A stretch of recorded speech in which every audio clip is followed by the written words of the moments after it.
เออนั่นแหละน้อยหนึ่งอีกวันนึงออกเลยนะอีกแจ้งลวงนึงแจ้งลวงกิ๊กนึงก็บอกเราทำไมเกี่ยวกับอะไรน็อตจับเป็นนี่ตัวแบบร้อยแล้วเนาะนี่แหละยังงานแล้วถ้าพ้นถ้าล้มเสียไปมันตรงลุมเสาไปหมดเลยตีนมันไปพร้อมเจ็บป่ะนี่ได้แล้วโอ้น้ำหนักแต่ละคนนี่อ้ายนี่ประมาณ50-60เนาะอ้ายเจ้านะบ่เดิน50ป้ายใช่ป่ะ58ได้ป่ะบ่50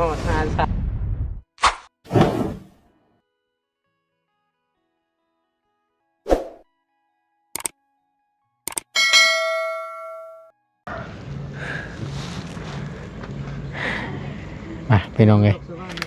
เปิดคลิปเปิดภาพมีบาทนี่เนาะหลังจากที่ฟ้าฝนตกลงมาเช้าแล้วทางไงสร้างกันกำลังเตรียมดำเนินการต่อถือว่าได้โยกย้ายชายซอยได้ชูดลงแล้วบาทนี่เนาะขักแล้วบาทนี่เจาะไม้ขุดไม้ตัวเหนียวติด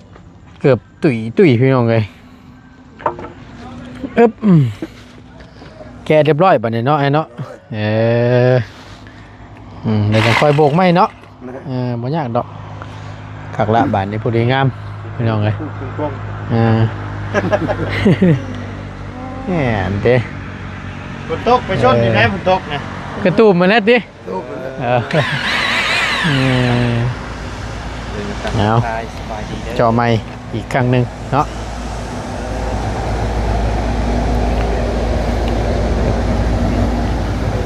เสาใหญ่คักกระดีพี่น้องเลย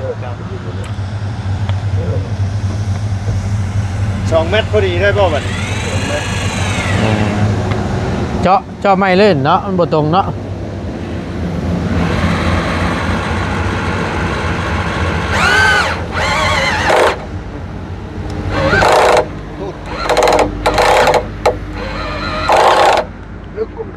ก็ขนาดขักเน่นี่เนาะถึงบ่ถึงอยู่แล้วยังบ่ทันได้นั่นจำดิ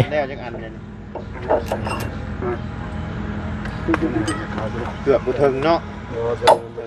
ได้โยมันนั่นอยู่ได้พุ่นเรายังทันได้โตะเขามันห่างอยู่จังได๋บ่นะหมดเดี๋ยวดอกปูแป้นบ่มื้ออื่นจะเสียวตัวไรแล้วก่อนสิยันใหญ่ตรงนี่แหละบืนนี่ใหญ่ตรงแล้วแต่คำจะปูแป้นก็ได้ท่านใหญ่ตรงอยู่ปูแป้นปูอะไรได้บ่ได้ใหญ่ตรงก่อนใหญ่แล้วอีร่องมือจับอย่างนี้เลยกระดอกเลย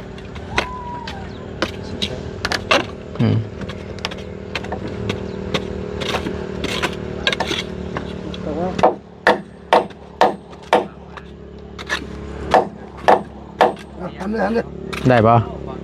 เอาเลยหางขึ้นมาอาจารย์เลย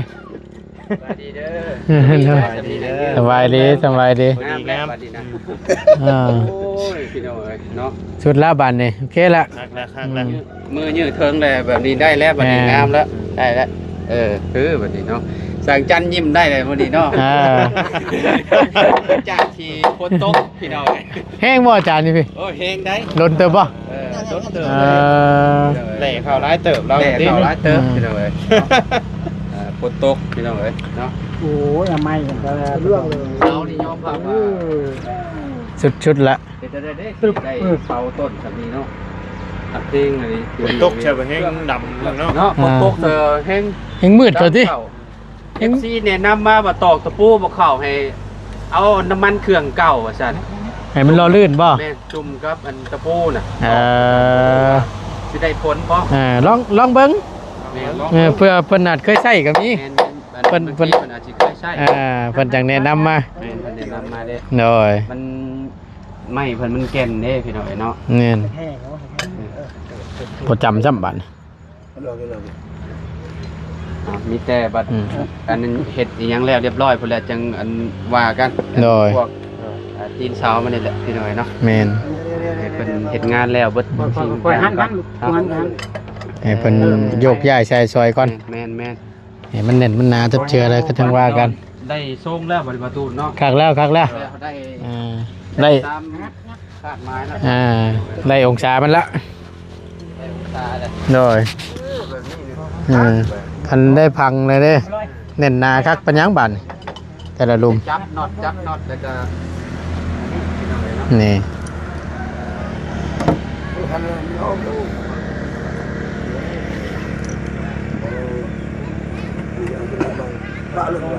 ตัวนี้ค้ำมาจังเนาะ สิบเป็นราคาถอดออกไปก่อน หลายคนก็ว่า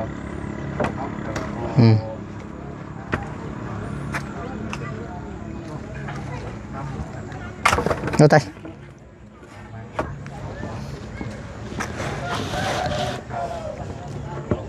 เช่ากี่ก่อนคิดดินะ เฉียบหัวไม่เขาบ่ได้ปะ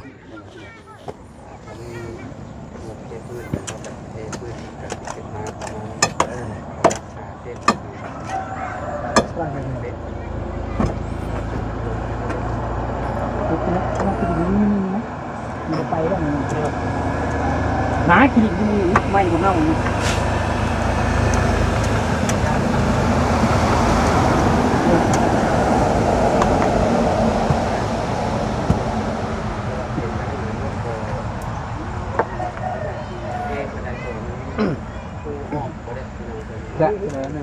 เก๊กมาเงินคำใหม่ได้หรอปะ เก๊กว่ามันต่ำเลยมันคำเลยเนาะมันเก๊กเอาเฮ้ยแล้วที่ไปเ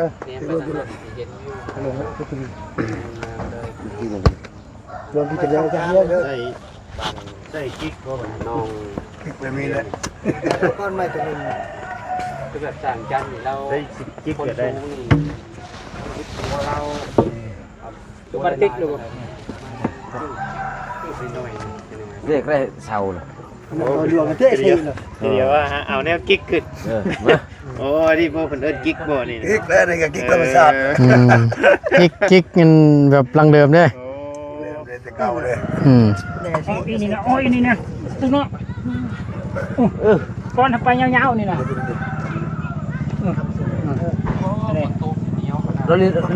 มีแต่ระวังยันไม่มันรุดแล้วมันดีดนะมันหมื่นกี่ตมจับ เอาทหารพรนะ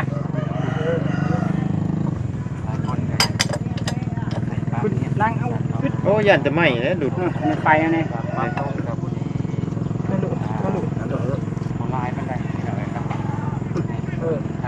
มันแห้งออกมันแห้งดันออก เพราะมันค่ำมันหัวปูนกับมันไหม้นะครับวะ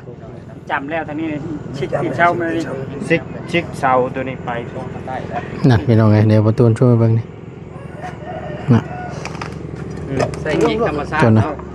เออนั่นแหละ น้อยหนึ่ง อีกวันนึง ออกแล้วนะ เออ อีก เกี่ยวดวงนึงเกี่ยวดวงกิ๊กนึงก็บ้องดวงทำไมเกี่ยวดวงนั้น ใส่น็อตจับเป็นนี้ตัวแบบร้อยแล้วเนาะ นี่แหละยักษ์ งานแล้วถ้าพ้นได้ถ้าล้มเสียไปตรงลุงเสาไปหมดเลย ตีนอันมันไปพร้อม เจ็บป่ะนี่ อีกได้แล้ว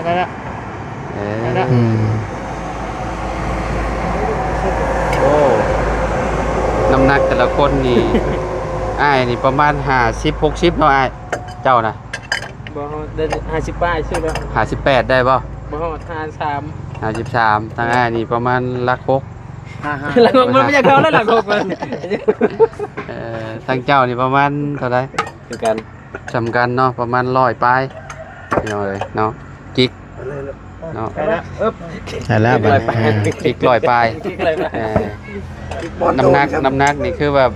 ถ้าอันนี้สิบ่ขึ้นได้นี่ต้องเพิ่มอีกม ได้แล้วบ่ อืม กำลังจับน็อตอยู่เนาะ เอ๊ะเดี๋ยวนะ จำแล้วบัดนี้ จำแล้ว บาบามันนั่นน่ะ ให้ปลามันเข้ากับมันนั่นบ่ แม่นบาปูนกับปลาไม้น่ะ อ่ะพ่อปะ ปลาปูนกับปลาไม้ ฮะ เข้ากัน เออ โอ้ยสั่งจันก็ได้ เฮาว่า มีมุกตลอดเลยสั่งจัน เฮาว่าแต่ละเทื่อนี่ก็มักคือกันนะคำบ่จำนี่ก็สิบ่แล้วหรอก เหนียวดีเฮ้ย บ่เว้าย่างจนไปบ่เป็นนี่ คนย่างเกิ สุดฤทธิ์จันเลย ไปเลย อืม ติดขักกะลีดินอันนี้เนาะ ข้างนี้นี่ปักลุมซุ่มเย็นนี่น้อยมื้อนี้เนาะ ขักเนาะขัก เอ เนาะ อผมว่ามื้องามยามดีอีหลีนี่ ขักแล้ววันนี้ได้ซ้ำนี่ก็ อืม สุดยอดแล้วเวลาเฮาเทพุงเทพื้นขึ้นมากับพอดีแล้วพี่น้อยเนาะ แม่น อยู่กองตารางนี่โอ้เอารถสมมุติว่ามีรถใหญ่นี่ เขาได้ แล่นเข้ามาจอดอยู่นี่เลย เขาได้สำบาย เขาได้สบาย จูงจัง งาม แม่นแม่นสร้างมันนี่เครียดเป็นไรเติบนะ สร้างแหล่ บ่ว่าแต่สร้างแล้ว เฮาก็เครียด เฮา คือ ก็ กัน เฮาก็เครียดไปนำ เฮาก็เครียดไปนะ เออ FC ก็ โดนมีที่กัน มีคอมเมนต์ดีบ่ดีก็มีผสมกันไปหั่นน่ะ ปะปนกัน แบบว่าปะปนกันเนาะบางคน แดง ก็ว่า ความคิดเห็นกัน อันปล่อยไว้เลยว่าซั่นบางคนว่าเอาขี้ดินเข้าว่ะ โอ้พี่น้องเอ้ยเนาะเข้าจัก30เซนว่าซั่น แต่ว่ามันก็ต้องเสีย แม่นแม่นค่าใช้จ่ายเพิ่มเด้พี่น้องเอ้ยเนาะ บ่าเอาเข้ามันกัน แม่นเข้าได้เข้าได้ถ้าเป็นเฮาก็คะแนนบ่ได้เห็นเฮาก็อยากเอาขี้ดินน่ะเข้าไว้เลยเฮาก็ได้ แม่น อืม แต่ว่าอันนี้คือแบบ ให้มันเป็นร่องเลยเลย แม่นเฮาก็เบิ่งงบพร้อมมาแล้วพี่น้องเอ้ยเนาะ งบมันมีจำกัดเนาะ แม่น อืม เฮาสิเฮ็ดอันนั้นบัดสิบ่พอค่าสร้างเพิ่นนะ แม่นมันโอ้มันยังหลายอย่างเด้เนาะเอาได้สำนี้ก็ถือว่าแบบสุดยอดแล้วได้แล้วพี่น้องเอ้ยเนาะถือว่างานออกมารอบค่ำๆเนาะบ่ตูนบ่หลายเนาะ แม่น มาเบิ่งพี่น้องเอ้ย ถือว่าปิดจบในการโตนที่ว่านี่นะพี่น้องงานแก้ไขนี้ เรื่องอันตีนเพิ่นพี่น้อง เดี๋ยว เนาะ เรื่องตีนเช้าที่มื้อเช้านี่แหละ อ่ะ ถือว่าได้แก้ได้สูตรได้เซียนลงหลอกลงร้อยละบาดนี้ เบิ่งยามใดก็ค่อยมักแต่ต้นเช้าข่อย ใหญ่ ทำ ครับ มัน นี่สิ ซ้ำกันเบิดให้งามเนาะ แม่นๆคะแนนมันซ้ำกันเบิดนี่ ลำตุ้มๆเล่นคือจังนี่ อยู่แบบว่าเส้นลูกเส้นล้านแล้วแหละนี่ ยันแต่ไม้ตัวนี้ไปก่อน แม่น นี่ไม้พวกนี้มันนี่ คันว่าไม้ต้นเช้านี่โอ้ยจ้างพี่น้อยเนาะเพราะว่ามันทานร้อนทานหนาวมาเลย ชุดดีหน่อย ชุดอันนี้จังหวะ ได้ซ้ำเสานี่เบิดนี่เนาะ แม่น ก็ ๆข่อยเอาไปเฮ็ดบ้านสวนแล้วข่อย เออ นั่นนี่ เนาะ ไปเฮ็ดอยู่ คักแล้วบ้านสวน ข่อย น่ะ หน้าข่อยโอ้ยบ้านสวน ยังดิ มีโทรศัพท์บ่ ยังดิบ้านนี่ ยังนะช่าง โอ้โอ้ยความรอแล้ว ยันจะบ่รอได้สั่งกัน อืม FC เชียร์เจ้าใส่พอน้องไอ้บ่ เมน้องใจดีอยู่ ว่าเออ สั่งกันเอ้ย คักแน่เออคักแน่นี่ซะ เด้อจบงานอย่าลืมไปอันมองประตูให้เฮาเด้อ แก้ให้เฮาหน่อยเด้อ อย่าลืมได้จังหน่อยแล้วเพื่อนน้องเลี้ยงเพิ่นไปเลยโอ้ย แก้ให้แน่หันสลับลั่นเสียดอก แม่น เพราะว่ามันปิ่นออกมาคนละทาง ครับเนาะเมื่อได้หมู่คู่เดินทาง ก็คาดว่าพุ่นละวัน 1คือกันบ่ วันที่1พุ่นแหละอาจารย์เด้ 1กับ1นำกันน่ะนะ เดี๋ยวจังคอยเมื่อ ที่1และข่อย มีตัวจัดเตรียมไว้ให้เพิ่นนั่นแหละ โดย ในส่วนใดที่ยันว่าเพิ่น ยัน ใส่ก้อนเท่านะ ยันเพิ่นใช้อันนี้เด้ แม่น เวลาเพิ่น บ่เชื่อกันน่ะจะเป็นมื้ออื่นก่อน มื้ออื่นบ่ โดย แห่งไว้บ่ได้ก็ ไว้ ได้ แท้ เนาะ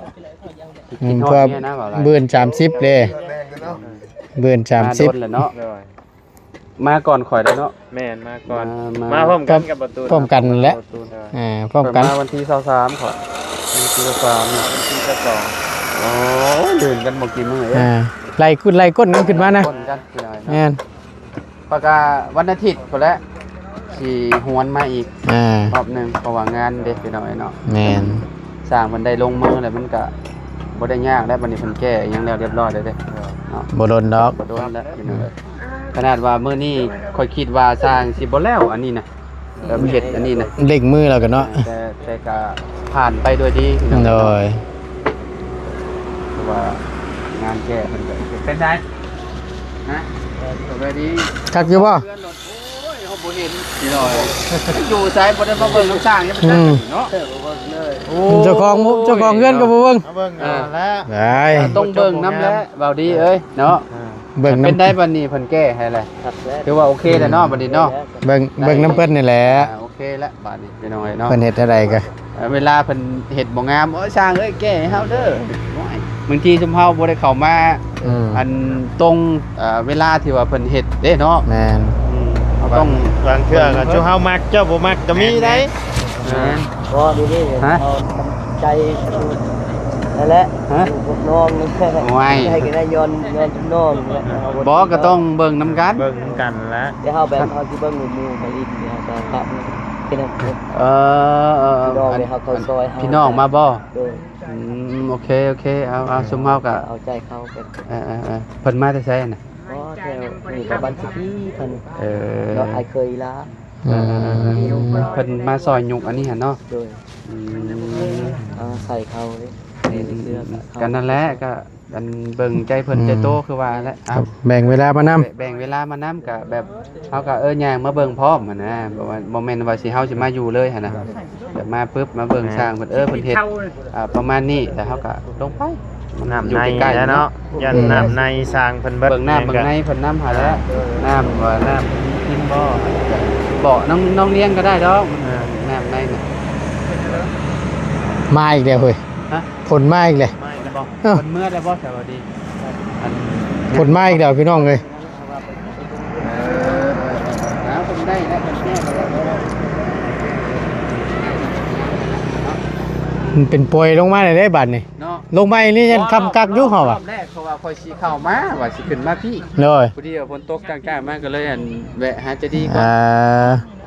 เฮ็ด YouTube ให้เพิ่น ฮะ เพิ่นว่าเบิ่ง YouTube บ่ได้ อ๋อโทรศัพท์เพิ่นบ่ ก็เลยเอามาดำบ่าวสิเฮ็ดให้ แก้ได้แล้วบ่ โอ้ยสิยากบ่ใช่ เนาะ มัน